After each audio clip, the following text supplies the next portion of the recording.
Good morning friends. हम पढ़ रहे थे तद्धित प्रत्यय में कुछ प्रत्ययों पर हमने कल चर्चा की थी। आज नया प्रत्यय है तरप प्रत्यय। ठीक है, तरप प्रत्यय और तमप प्रत्यय ये दो प्रकार के प्रत्यय होते हैं। इनको समझने में थोड़ी सी या एक छोटी सी बात होती है जो अपने को समझ में लानी है। ठीक है, तो तरप प्रत्यय है, उसका भेद क्या है, उसका अर्थ क्या है। देखो कि दो वस्तुओं में किसी एक की श्रेष्ठता या बुराई बताने के लिए शब्द में तरप प्रत्यय जोड़ा जाता है। बस अपने को एक चीज ध्यान रखनी है, यानी कि दो वस्तुओं में किसी एक की विशेषता या किसी एक की कटुता या बुराई की जाती है तो उस शब्द में तरप प्रत्यय जोड़ा जाएगा। ठीक है, तो मतलब दो वस्तुओं में, दो व्यक्ति हो, दो वस्तु हो, चाहे कुछ भी हो, दो हैं तो उन दो के बीच में यदि किसी एक की तुलना करनी है, अपने को किसी एक की श्रेष्ठता बतानी है या कोई एक के बारे में बुराई बतानी है, तो दो में से एक के, तो वहां पर अपने को कौन सा प्रत्यय जोड़ना है, तरप प्रत्यय। ठीक है, इसमें पै का लोप होकर तर शेष रहता है, यानी कि तर शब्द जुड़ेगा। इसके रूप है वो तीनों लिंगों में बनते हैं या चलते हैं।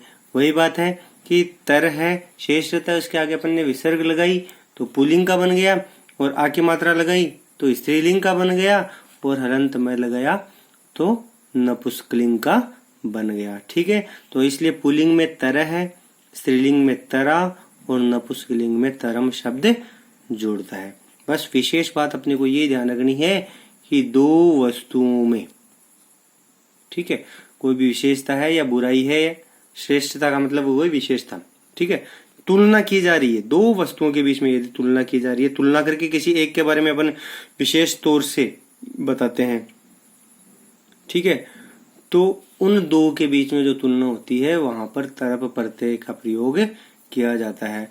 जैसे उदाहरण है चतुर शब्द हो गया, उसमें तरप प्रत्यय अपन ने जोड़ा तो चतुर शब्द वैसा का वैसा रह जाएगा, और प है, प का लोप हो गया तो तर शेष रहता है। ये तर लिख दिया, पुल्लिंग में विसर्ग लगानी है तो पुल्लिंग का विसर्ग लगाते ही चतुर तर है, स्त्रीलिंग में चतुर तरा, नपुंसकलिंग में चतुर तरम बन गया। पटु शब्द है, पटु शब्द में तरप प्रत्यय जोड़ा तो पटु तरह है, पटु तरा, पटु तरम, यानी कि विसर्ग आ की मात्रा और हलंत में जोड़ना है अपने को। गुरु शब्द है, गुरु शब्द में तरप प्रत्यय जोड़ा तो पुल्लिंग में बन गया गुरु तरह है, स्त्रीलिंग में आ की मात्रा जुड़ते ही गुरु तरा, नपुंसकलिंग में हलंत में जुड़ते ही गुरु तरम। लघु शब्द है, तरप प्रत्यय जोड़ा तो लघु तरह है, स्त्रीलिंग में लघु तरा और नपुंसकलिंग में लघु तरम। ठीक है, दीर्घ शब्द है, उसमें तरप प्रत्यय जोड़ा तो दीर्घ तरह है, पुल्लिंग में बन गया, स्त्रीलिंग में दीर्घ तरा और नपुंसकलिंग में दीर्घ तरम। ये शब्द बनते हैं। ठीक है, अपने को विशेष एक ही ध्यान रखना है कि दो वस्तुओं के बीच में, दो व्यक्तियों के बीच में तुलना है या विशेषता या बुराई बताई जा रही है तो तरप प्रत्यय जोड़ते हैं। अगला प्रत्यय है अपना तमप प्रत्यय। तो तमप प्रत्यय में देखो क्या होता है कि तमप प्रत्यय है वो बहुत सारों में, तरप प्रत्यय केवल दो के बीच में ही था, और ये तमप प्रत्यय है वो बहुत सारों में, कई सारे, यानी कि बहुवचन में है। ठीक है, बहुत सारों में किसी एक की विशेषता अर्थात श्रेष्ठता या बुराई बताने के लिए शब्द में तमप प्रत्यय जोड़ा जाता है। ठीक है, बस उसी का जस्ट ऑपोजिट है, तरप प्रत्यय में दो के बीच में तुलना होती है और तमप प्रत्यय में बहुत सारों के बीच में तुलना होती है।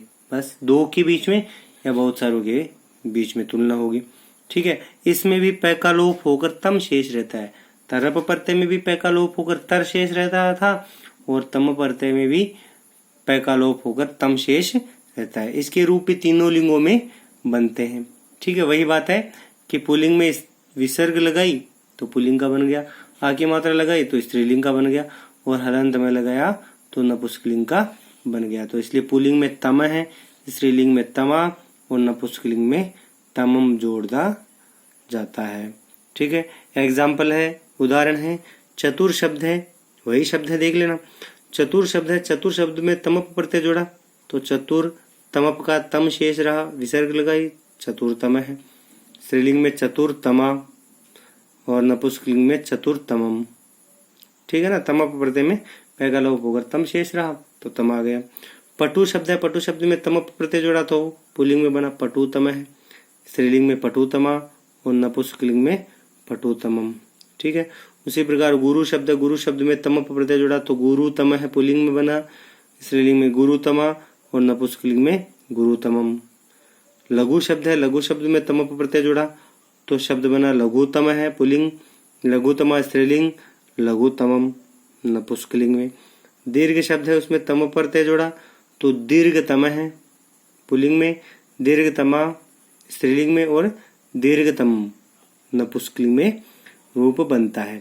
ठीक है, तो तरप और तमप प्रत्यय के बीच में यही भेद है कि तरप प्रत्यय है वो दो के बीच में तुलना का कार्य करता है या विशेषता का कार्य करता है, और तमप प्रत्यय है वो बहुत सारों के बीच में श्रेष्ठता या विशेषता या बुराई है इनके बारे में बताता है, इनके बारे में तुलना करता है। ठीक है, अगले अपने जो प्रत्यय हैं वो है ठन और इनी प्रत्यय। ठीक है, ठन और इनी प्रत्यय, ये दो प्रत्यय एक साथ दिए मैंने। ठीक है, तो ठन प्रत्यय है और इनी प्रत्यय है। सबसे पहले अपन इनी प्रत्यय के बारे में बात करते हैं। तो इनी प्रत्यय में ई का लोप, न में नी में जो ई है उसका लोप हो जाता है और इन शेष रहता है, यानी कि किसी भी शब्द में इनी प्रत्यय जोड़ते हैं तो वहां पर इन जोड़ा जाता है, न कि इनी। ठीक है, और ठन जो प्रत्यय है, ठन प्रत्यय में क्या होता है, न का लोप हो जाता है और ठ शेष रहता है। इसमें आगे कोई कार्य नहीं होता, पर जो ठन प्रत्यय है इसमें ठ है, ठ के स्थान पर एक आदेश हो जाता है, एक सूत्र है ठस्येक है। ठीक है, तो ठस्येक है, यह एक सूत्र है। इस सूत्र के द्वारा यहाँ पर क्या हो जाएगा, ठ के स्थान पर एक आदेश हो जाता है। ठ से स्थाने एक आदेश है, ठ के स्थान पर एक आदेश हो जाता है। ठीक है, तो ठन प्रत्यांत है, यानी कि जो ठन प्रत्यय है उससे संबंधित कुछ शब्द हैं। कैसे कैसे बस इनके रूप क्या है, केवल पुल्लिंग रूप में ही बनते हैं। तो जैसे दंड शब्द है, दंड शब्द में ठन प्रत्यय जोड़ा। अब मैंने बताया था कि ठन में ठ शेष रहता है, ठ का अर्थार्थ इक। ठीक है, क्यों, क्योंकि ठस्य के सूत्र से ठ के स्थान पर एक आदेश हो गया, तो मैंने एक यहाँ पर लिख दिया है। ठीक है, अब इसको अपन मिलाते हैं। तो दंड शब्द है, इक प्रत्यय जोड़ा तो प्रत्यय जुड़ने के बाद में शब्द बनता है दंडिक। ठीक है, दंडिक शब्द बनता है और पुल्लिंग में इसका रूप बन जाता है, विसर्ग लगाते ही क्या हो जाता है, दंडिक है।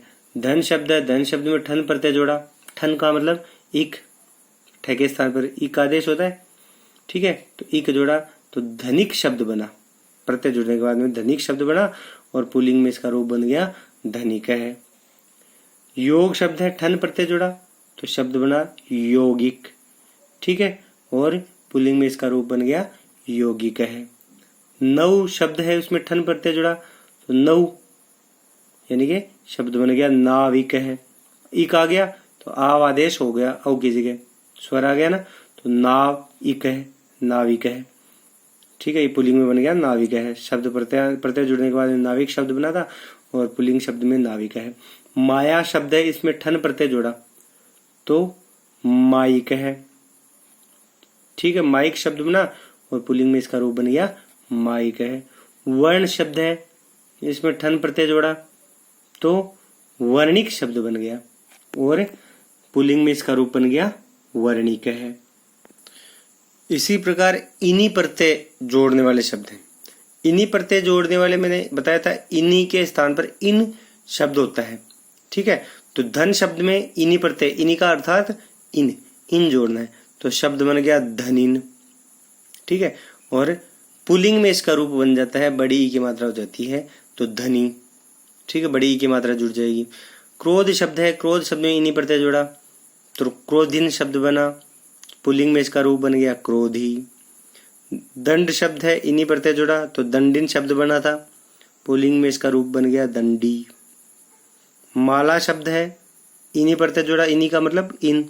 ठीक है, तो इनी प्रत्यय जोड़ा तो शब्द बना मालिन और पुल्लिंग में इसका रूप बन गया माली। गुण शब्द है, गुण शब्द में इनी प्रत्यय जोड़ा तो शब्द बना गुणिन। ठीक है। और पुल्लिंग में इसका रूप बन गया गुणी। सुख शब्द है, इन्हीं प्रत्यय जोड़ा तो सुखिन शब्द बन गया और पुल्लिंग में इसका रूप बन गया सुखी।